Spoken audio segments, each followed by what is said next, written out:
we shouldn't be surprised, because we are living in the times of restitution of all things, right? That's what it says in Acts. He said that Yeshua would ascend back to heaven until the times of restitution of all things that had been spoken by the prophets from the foundation of the world. That's where we are. If you've been doubting it, you might want to go back and read those scriptures again, because we are living in that time. In fact, I want to show you interesting. I was just reading this.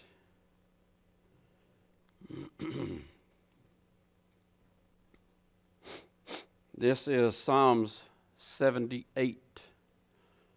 It's a long psalm, but I'm just going to read you about first 10, 12 of them.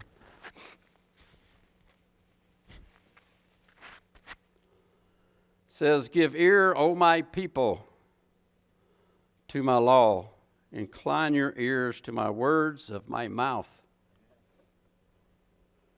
I will open my mouth in a parable, and I will utter dark sayings of old." This was one of the things that Yeshua told his disciples, right? They asked him, he said, "What are you always talking in parables for? Just come out and tell us, you know." He says, "Those that have eyes to see and ears to hear will understand what I'm saying. Amen. Which you have heard and known, and our fathers have told us. We will not hide them from their children, showing to the generation to come the praises of Yahweh and his strength and his wonderful works that he hath done. For he established a testimony in Jacob, appointed a law in Israel, which he commanded our fathers, that they should make them known to their children, that the generations to come might know them, even the children which should be born, who should arise and declare them to their children, that they might set their hope in Jehovah, and not forget the works of Elohim, but keep his commandments." That's how we teach our children, is by example. Because if we could talk about it all day long and go out and do the opposite, they're not going to listen. They're going to say, "Yeah, right."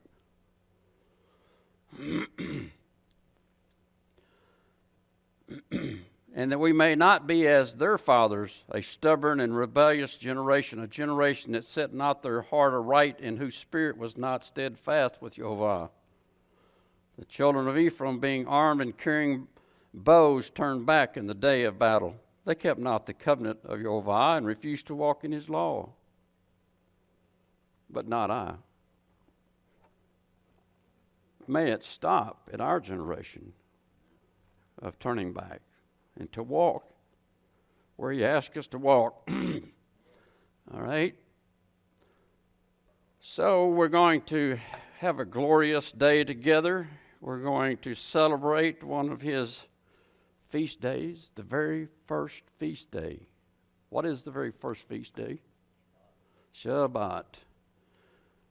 It's from the creation of the world, from the foundation of the world. How much older can you go back and get, you know? We're always looking for the oldest scroll, the oldest text. Well, there it is, from the very beginning. Amen. In fact, this particular Shabbat is named something in special. I don't know if you've ever thought about it or heard it. It's called Shabbat Haggadah. It's the great Shabbat before Passover. The last Shabbat before Passover. Shabbat Haggadah. So that means that we're in store for maybe a double blessing, maybe? Wow. What a day. What a day. Well, I'm going to be honest with y'all today. This particular service right here was put together and presented in 2019. So it's It's not up to date, but yet it is, because His Word is always up to date. And I looked at it real early, and I was going to say, well, I need to really do some tweaking and things. But I've been busy all week.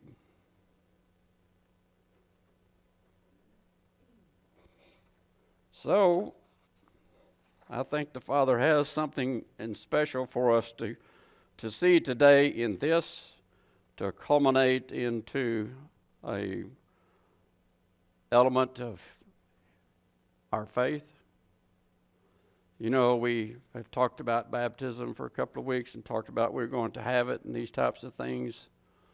And we said, well, you know, it's a mikvah. And like we talked about before, sometimes we think, well, I've been baptized. I was baptized when I was 12 years old in a Baptist church or whatever. But you know, a mikvah was any time that you felt like that you needed the cleansing. Because that's really what it amounts to, not just bodily cleansing, but spiritually cleansing. In fact, all of these last Torah portions has been about being set aside away from the camp for 7 days. Well, they were not allowed to go back into the camp until they basically did a mikvah. In fact, you can look that the priest had to do a mikvah every time before they entered into the temple. So,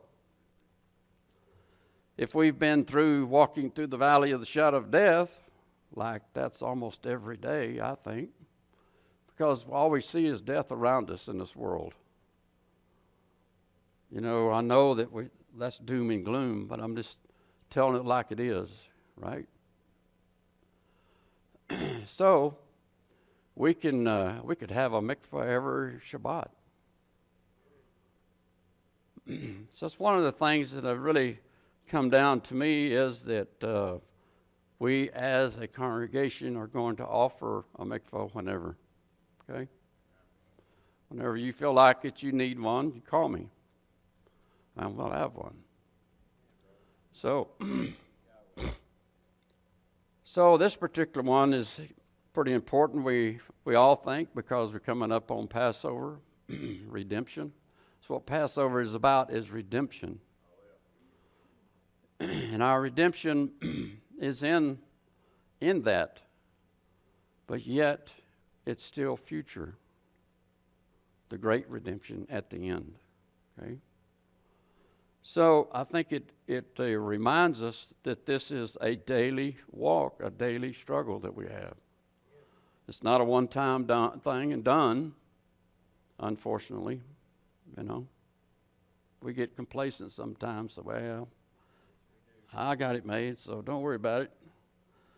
But when that final day comes, is the one we're all looking for, with great anticipation, but also maybe with a little trembling, to make sure that our lamps are trimmed and burning bright, you know, that our walk is in the path, that we've done all the things that we can possibly do. We can forgive our brothers, ask for forgiveness, the things that we've done.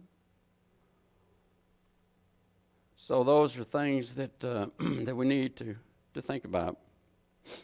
The old saying is to be paid up and prayed up. I'm sure you've probably heard that before. So, so we know that the pay up is what He asks us to do, okay? The tithe and the offerings and those types of things are very important. They're an important part of this message. They have been so misused and misabused that it's gotten in this messianic walk that we don't even really want to talk about it. Because people get the idea, well, you know, he just needs more money, and like that preacher over there, he needs a new jet or something, you know. But remember that you're not given to me or to a church, you're given to the Father. Okay? He's the one that's asked us to give. Even though he says, I own all of the cattle on 1,000 hills and everything else that you could ever look at. Yeah. And yet, we're real talking about, well, man, do I have enough money to retire? Am I going to make the bills this month? Am I going to be able to live like this when I get 80 years old or so? There you go. You give him what's his and the rest will be blessed. I guarantee you there has been way too many testimonies of that not to believe it. I know that I have been more than blessed throughout my life. Sometimes it's a struggle, particularly in my younger days when we didn't really have that kind of money, to really tithe and give the money. But he will truly bless, pour out the windows of heaven. In fact, actually, this Torah portion's half Torah is about that, which I thought was kind of interesting. It's Malachi 3 in the half Torah. So I just want to touch on that. It really wasn't the main thing that I was talking about, but and we're going to try to move along because I know we're used to having 45 minutes to an hour, and then we rush to eat. Well, we may be here an hour and a half, 2 hours before we eat. So I hope you all ate a good breakfast, because we're going to have the drash, and then we're going to have the baptism, and then we can eat, okay? There is, on the table back there, we just got is the schedule for next week for Passover. So pick you up one, has the dates, times, and so on and so forth. One of the things I wanted to remind you is that on the first day of unleavened bread, we'll have our normal meeting at 2 o'clock, and followed by potluck and so forth. But that day, I want to see a lot of testimonies. Okay? That's Friday, April the 15th.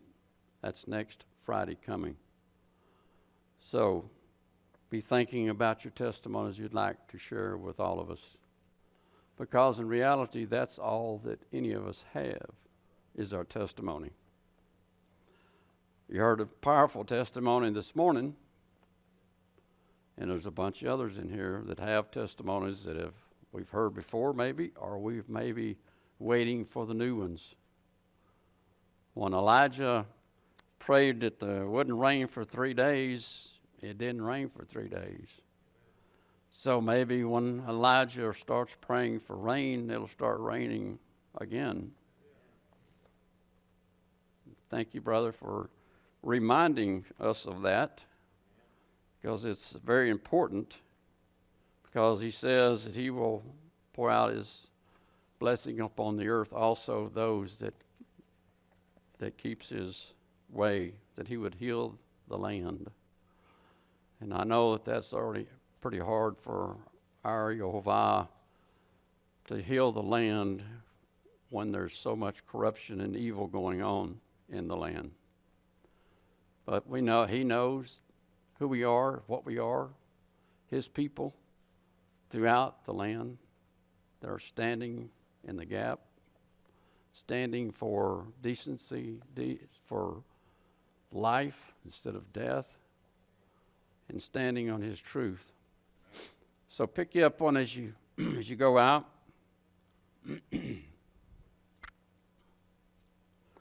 And we'll begin with our Torah portion in Leviticus.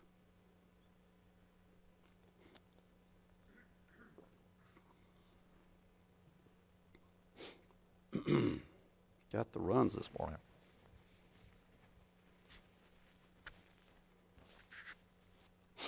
This is Leviticus 14:1 through Leviticus 15:33.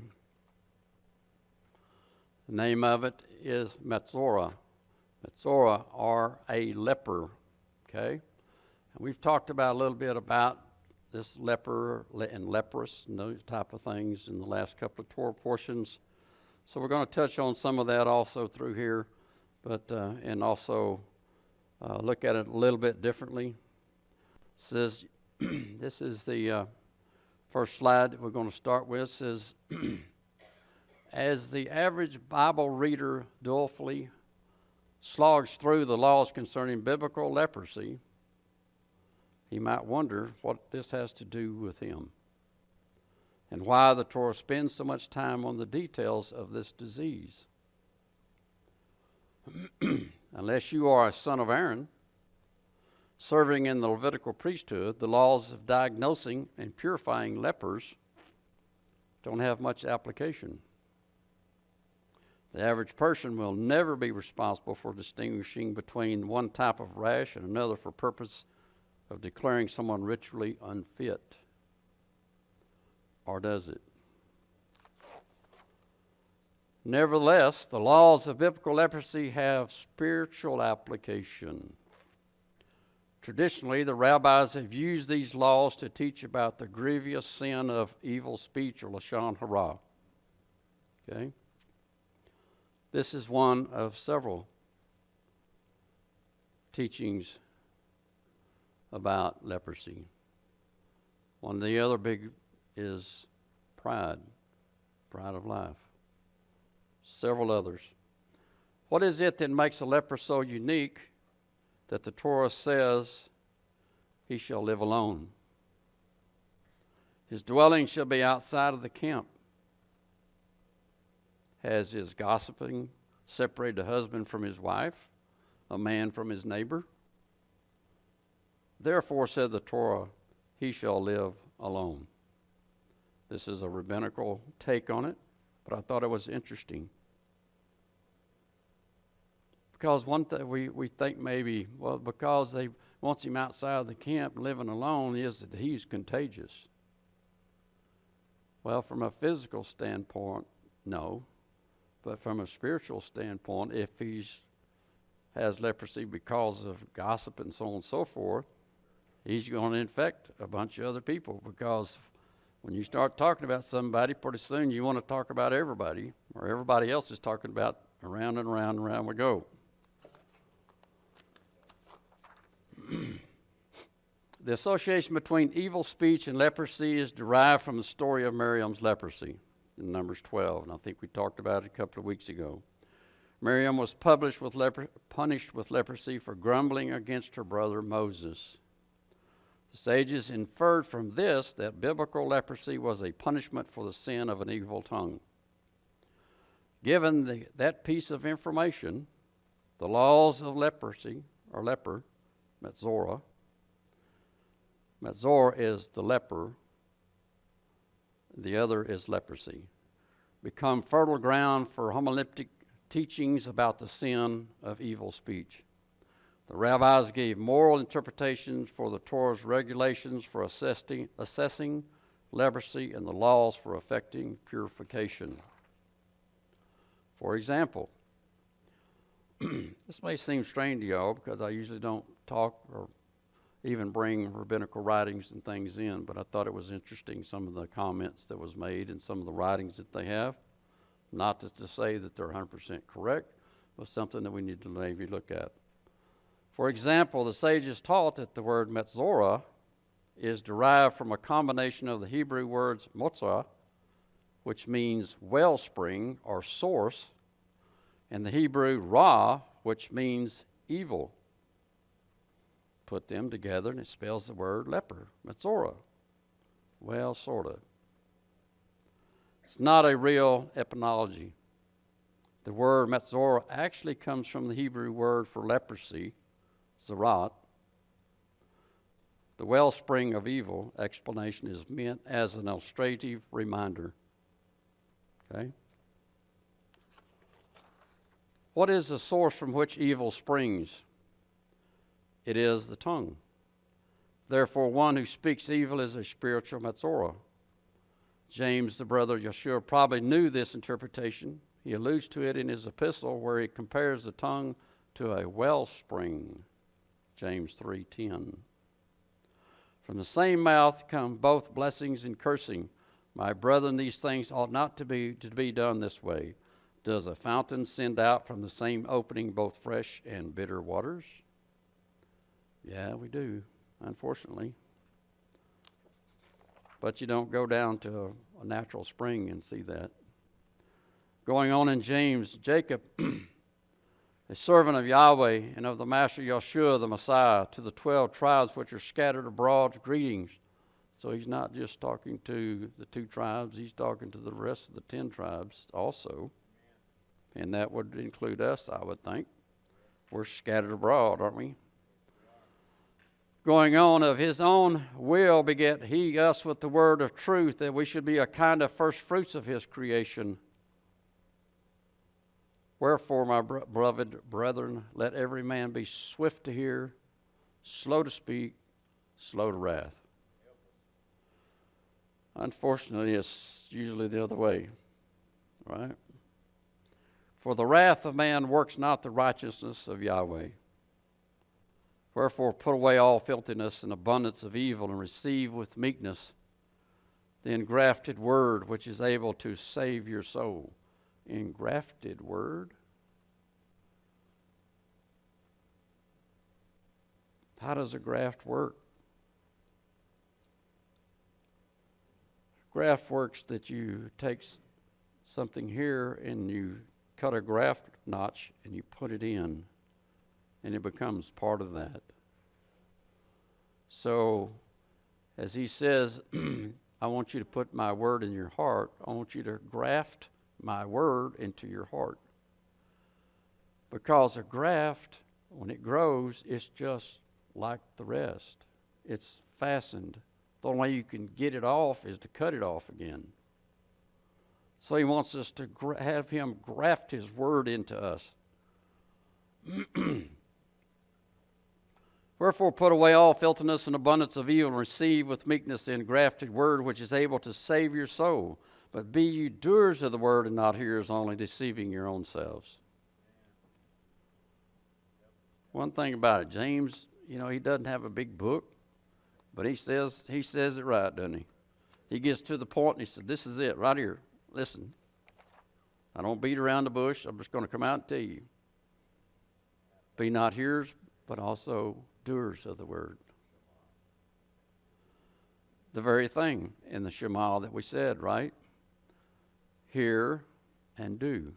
That was the thing that at the Mount Sinai, as it smoked and grandeur and all this kinds of stuff, he spoke the word, and the children of Israel standing there, what did they say? We shall hear and do. But unfortunately, they heard and didn't do. Maybe are we the same? Are we in that same boat? Are we hearing, but we have a hard time doing? For in many things we offend all. If man offend not in word, the same as a perfect man, and able also to bridle the whole body. Behold, we put bits in the horses' mouths that they may obey us, and we turn about their whole body. Behold, also the ships, which they be so great, are driven of fierce winds, yet are they turned about with a very small helm, whithersoever the governor wants it to. Even so, the tongue is a little member, and boasts great things. Behold, how great a matter a little fire kindles. And the tongue is a fire, a world of iniquity. So is the tongue among our members, that it defiles the whole body and sets on fire the course of nature, and is set on fire of Gehenna. For every kind of beast and of birds and of serpents and things in the sea is tamed, and hath been tamed of mankind. But the tongue can no man tame. It is an unruly evil full of deadly poison. Wow. Going on in James. Who is a wise man and endured with knowledge among you? Let him show out of a good manner of his life his works, which meekness of wisdom. So if you think you got knowledge and wisdom, we're always talking about fruit. What kind of fruit this guy put? This is what this is talking about here. Does your actions match up with your words? It's easy to speak, it's not always easy to do. But if you have bitter envying and strife in your hearts, boast not and lie not against the truth. This wisdom descends not from above, but is earthly, sensual, and devilish. We don't want the knowledge of man, we want the knowledge of Jehovah. Because he says, ask and I will give you knowledge. I will give you understanding. For where envy and strife is, there is confusion in every evil work. Just turn on the TV. Just turn on the internet if you want a whole big dose of confusion. It's gotten worse in the last 6-8 months, maybe a year. Some of the series that you might have watched for a little while, every one of them is contaminated with corrupt people doing corrupt things. The morality has gone totally out the window. Nearly every series that was well worth watching has a gay or homosexual, I don't care what it is, it's in there. Cut it off. That's the only way that you're going to survive it. Cut it off.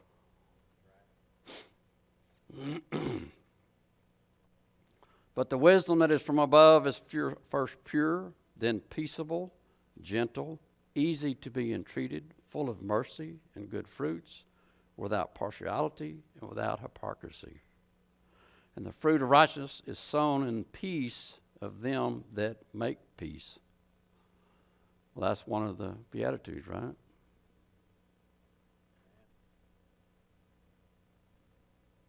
Loved are the peacemakers, right? Yeah, so because they'll inherit the earth. Exactly. And we don't want to inherit a corrupt earth, do we? It's gotten so corrupt that the only way it's going to be uncorrupted is when God makes the new heavens and the new earth. Going on in James, do you think that the scriptures say in vain the spirit that dwells in us lusts to envy? But he giveth more grace, wherefore he says, Elohim resists the proud, but giveth grace unto the humble. Man, we all want grace, right? That's all we hear. If we ever talk to anybody about the law, oh, well, I'm under grace. I'm under grace. Have you done away with pride?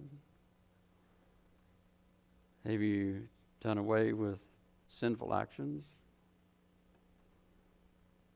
Submit yourselves therefore to Elohim. Resist the devil, and he will flee from you. Draw nigh to Elohim, and he will draw nigh unto you. Cleanse your hands, you sinners, and purify your hearts, you double-minded. Be afflicted and mourn and weep. Let your laughter be turned into mourning and your joy into heaviness. Humble yourselves in the sight of Yahweh, and he shall lift you up. Speak not evil one of another, brethren. He that speaks evil of his brother and judges his brother speaks evil of the law and judges the law. But if thou judge the law, thou art not a doer of the law, but a judge. And I think that being a judge is above all of our pay rate level, right? None of us are judges. If we try to judge, that's not our job. But there is one lawgiver which is able to save and to destroy. Who art thou that judgest another? Brother James is going to be one of the people I think I'd like to talk to when we sit down in the kingdom with all of these different people. He's going to be an interesting fellow to talk to, isn't he? Yeah. Galatians 6:2. Bear you one another's burdens, so fulfill the law of the Messiah. Because that's what he did, right? He bore their burdens. He also bears our burdens. Right? It says, all of you that are heavy laden, come to me and give me your burdens, and I will give you rest. For if a man think himself to be something when he is nothing, he deceives himself. But let every man prove his own work, and then shall he have rejoicing in himself alone and not in others. For every man shall bear his own burden. Right? Let him that is taught in the word communicate unto him that teaches in all good things. Be not deceived, Yahweh is not mocked. For whatsoever a man sows, that shall he also reap. So if we go around sowing bad seeds, you're going to get a bunch of weeds in your garden, right? Going on, for he that sows to his flesh shall of all of the flesh reap corruption, but he that sows to the Spirit shall of the Spirit reap life everlasting. And let us not be weary in well-doing, for in due season we shall reap if we faint not. As we have therefore opportunity, let us do good unto all men, especially unto them who are of the household of faith. And as many as walk according to this rule, peace be on them, and mercy, and upon the Israel of Elohim. If you're looking for peace and mercy, he's got it. He'll give it. Deuteronomy 24. Take heed in the plague of leprosy that thou observe diligently, and do according to all that the priests and Levites shall teach you, as I command them, so you shall observe to do. Remember what Yahweh Elohim did unto Miriam by the way after that he had come out of Egypt. When thou dost lend thy brother anything, thou shalt not go into his house to fetch his pledge. Thou shalt stand abroad, and the man to whom thou didst lend shall bring out the pledge abroad unto thee. And if the man be poor, thou shalt not sleep with his pledge. In any case thou shalt deliver him the pledge again when the sun goeth down, that he may sleep in his own raiment, and bless thee, and it shall be righteous unto thee before Yahweh the Elohim. Thou shalt not oppress a hired servant that is poor and needy, whether he be of thy brethren or of thy strangers that are in the land within thy gates. So it just comes down, love your brother as yourself, right? All of these words just should have summed it all up. If you love me with all your heart, soul, and mind, and you love your brother as yourself. So we're going to look at leprosy in the Gospels. The symptoms described in the Torah that might potentially be diagnosed as biblical leprosy involves decomposition, decay, putrefaction, corruption of the flesh. Because that's what they would look at, right? When you went to the priest, he would look to see if that sore was growing, or was it deep, or was it healing, or was it white. So all of that showed decay. The laws of the sacrifices teach that God's sanctuary shuns death, corruption, and decay. God's sanctuary represents immortality, and incorruptibility. In his presence there is no death, no decay, no decomposition. Therefore, he bans from his sanctuary the disease that represents a living decomposition. Leprosy involves an ongoing, visible progression towards physical corruption. It is an antithesis of the immoral and incorruptible world represented in God's sanctuary. That's why he says they cannot enter the sanctuary, because he's carrying death. There's only life. That's what's brought about this whole thing of the sanctuary and everything else in this world, is that first sin brought about death.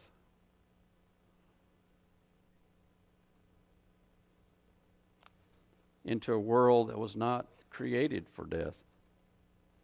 Leprosy also acts as an archetype for all human sickness. Sickness results from the breakdown of the flesh. Death follows. Leprosy graphically represents that progression. Sickness, death, and decay have no place in God's presence. His sanctuary on earth reflects the heavenly sanctuary. Yeshua provides a solution to the leprosy problem.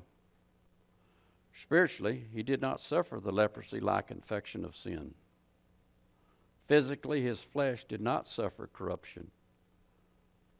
For you will not abandon my soul to Sheol, nor will you allow your Holy One to undergo decay. That was promise given to the Messiah. And we can find that actually in Psalms. Through his resurrection from the dead, his flesh passed from the immortal to the immortal, and from the corruptible to the incorruptible. His resurrected body remains real human flesh. I don't know if you ever thought about that today. A lot of people think, well, he's just a spirit, and when he comes back, he's a spirit. No, he'll have that same body.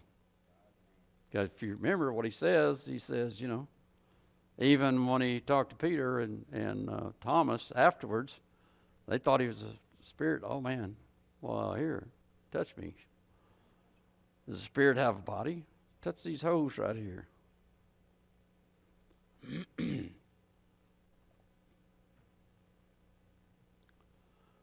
His resurrected body remains real human flesh, regenerated into an imperishable spiritual body.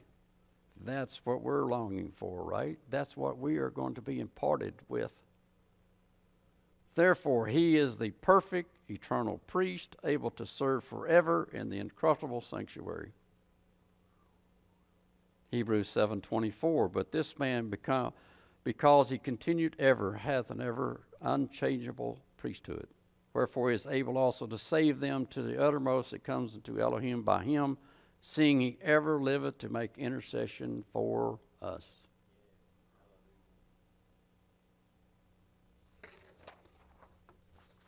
Perhaps this helps explain why the healing of lepers occupied such a central concern in the ministry of Yeshua.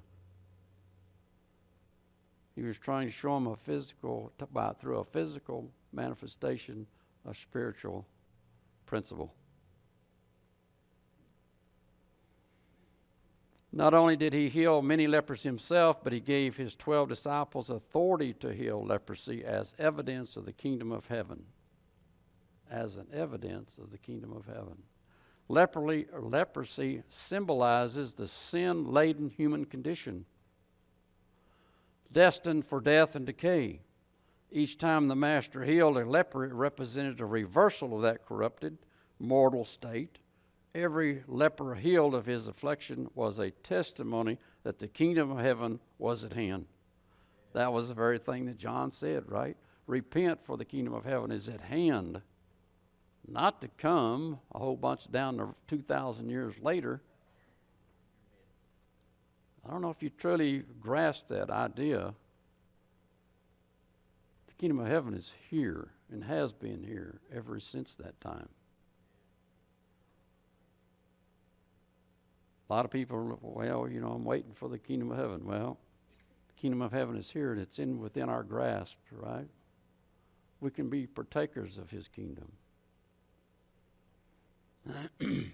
O wretched man that I am, who shall deliver me from the body of this death? The Messiah only can do that.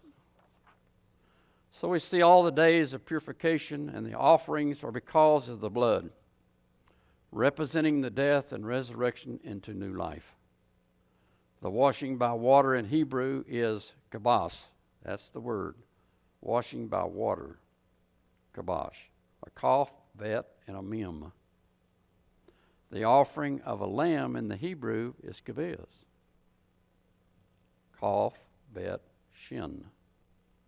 You see that they are from the same root word with connecting meanings. The washing of the water, offering of the lamb.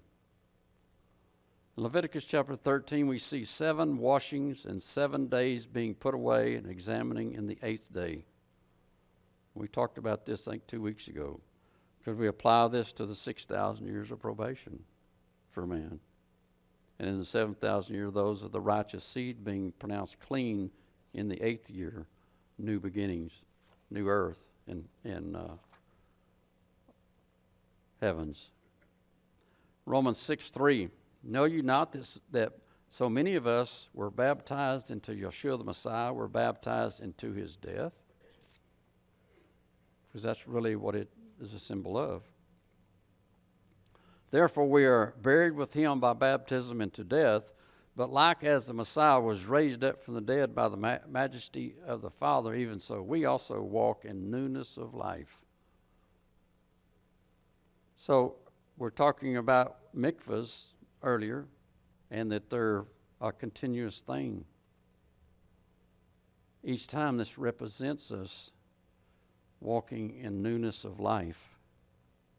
We're dying to that old man. We're washing off that old man.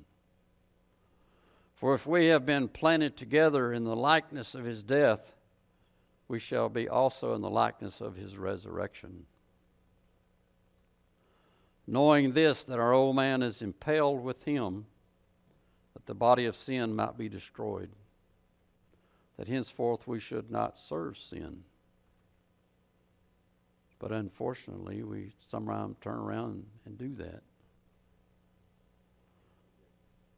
But Romans says, for he that is dead is freed from sin. If we die to that old way of living, we'll be free from that sin that was there. We don't step back into it. We don't pick it back up.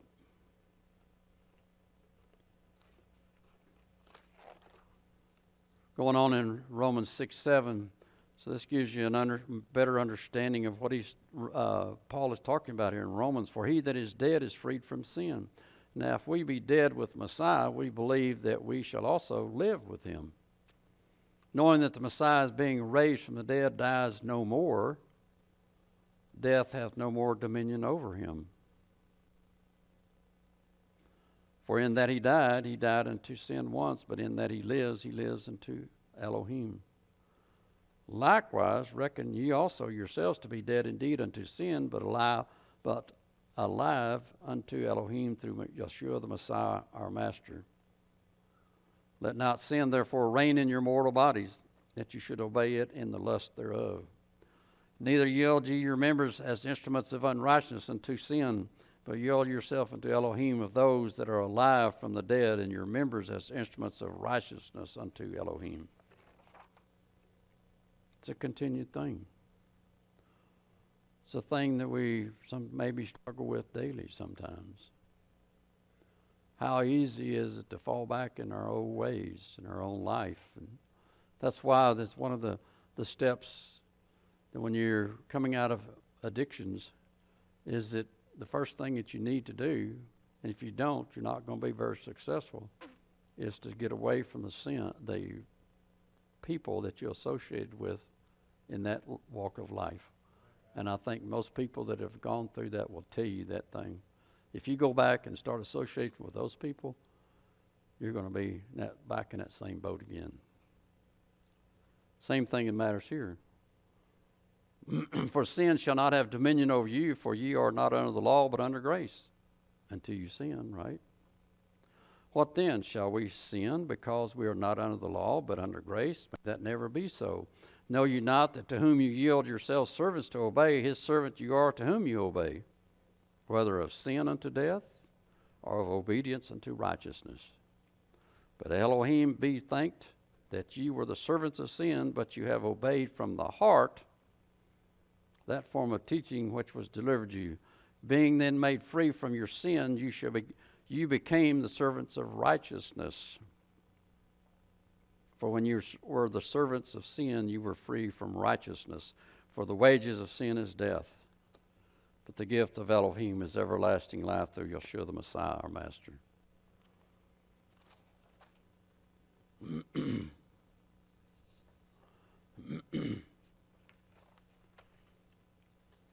See how we're coming along here. Like I say, we've covered some of these grounds before, but I think it's good to come back and look at these things again. This is 1 John 5. Whosoever believeth that Yeshua is the Messiah is born of Elohim, and everyone that loves him that begot loves him also that is begotten of him. By this we know that we love the children of Elohim when we love Elohim and keep his commandments. For this is the love of Elohim, that we keep his commandments, and his commandments are not grievous.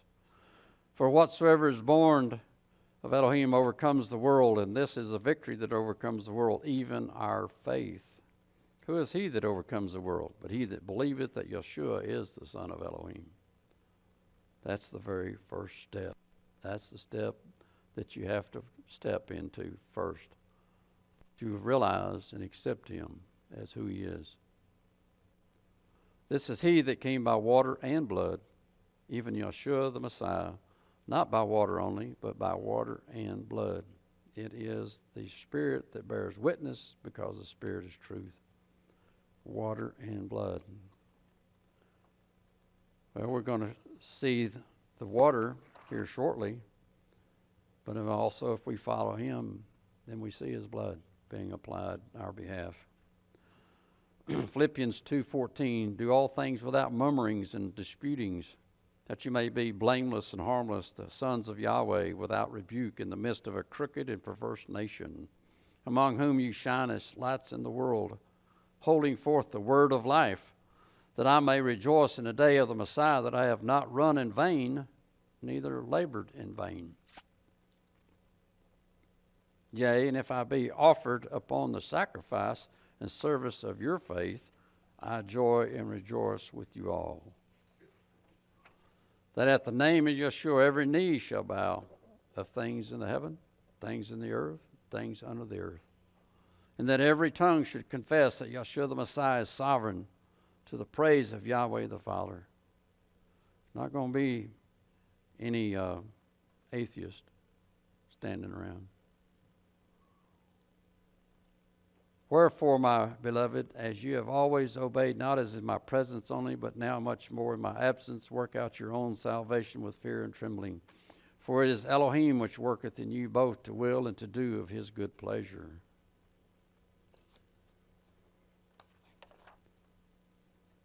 Mark 1:40. And there came a leper to him, beseeching him, and kneeling down to him, and saying unto him, If thou wilt, thou can make me clean.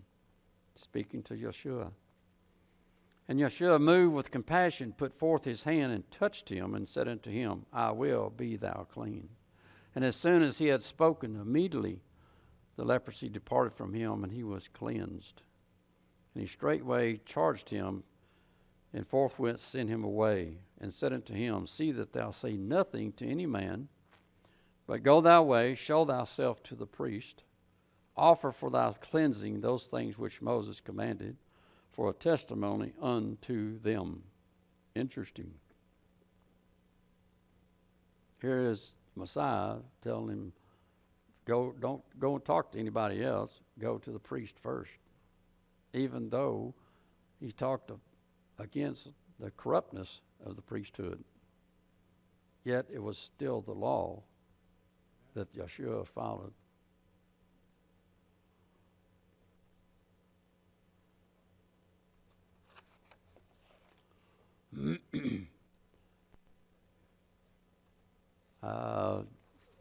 Did the skip down one or two, see if there's, I thought I'd put there's two photos right there. This is a picture of a mikveh in Israel that they have found. So it gives you an idea of what they look like. And they were, of course, out in the open. And for basically anybody to come and use. And that's why that they were being used, because they were their convenience was there. They didn't have to go. Of course, there was no actual mikveh in the temple itself, although in a sense the laver that sat in the courtyard is kind of a mikveh for the priest. They just wash their hands and things in it, and not their whole bodies. But that was important. But it goes back to that same thing we just read, water and blood. Because the priest handled the blood, they also had the water as cleansing. The next photograph is actually the Jordan River. And it says that this is one of the place of the actual crossing of the children of Israel when they crossed into the land.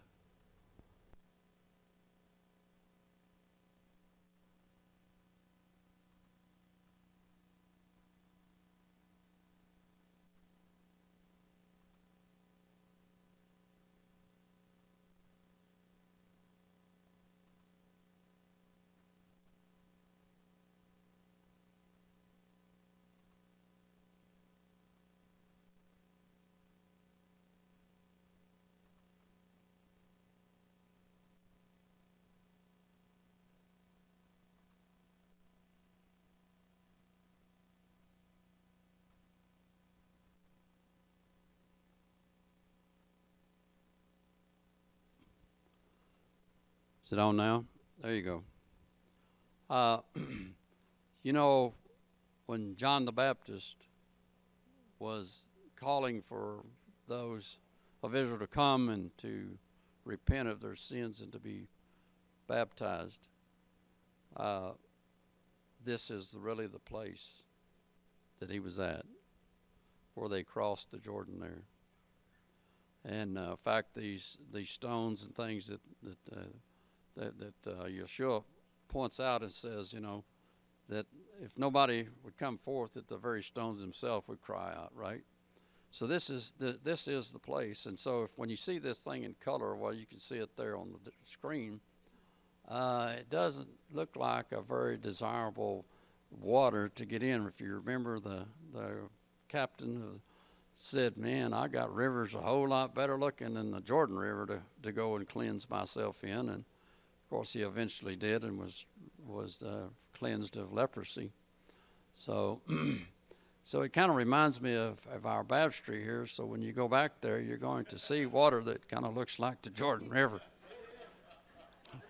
We imported it for y'all, where y'all would be at home in the Jordan River. So, but it's good old Odessa water. But anyway, that's what I wanted to show y'all. And so if you go back to the last two entries that we have, I thought I'd changed them around, but evidently not. Right there. So the question is, through all of this, have we gone to Yeshua, our high priest, for the cleansing of our leprosy? So, because he is the one that will and will continue to cleanse us of our leprosy if we seek after him. So I want to close with that may your Shabbat be filled with shalom and peace, and that we look forward to the upcoming events of the Passover and so on and so forth. So Shabbat shalom to everyone.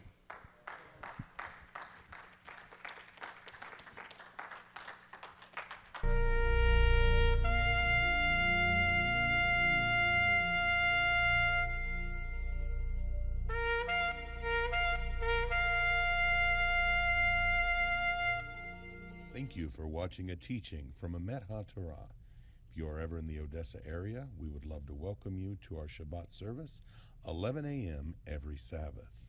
For more information or for more teachings, feel free to find us on the web, www.amethatorahodessa.com. Also, you can find us on Facebook. Thank you. God bless you and your family. Shalom.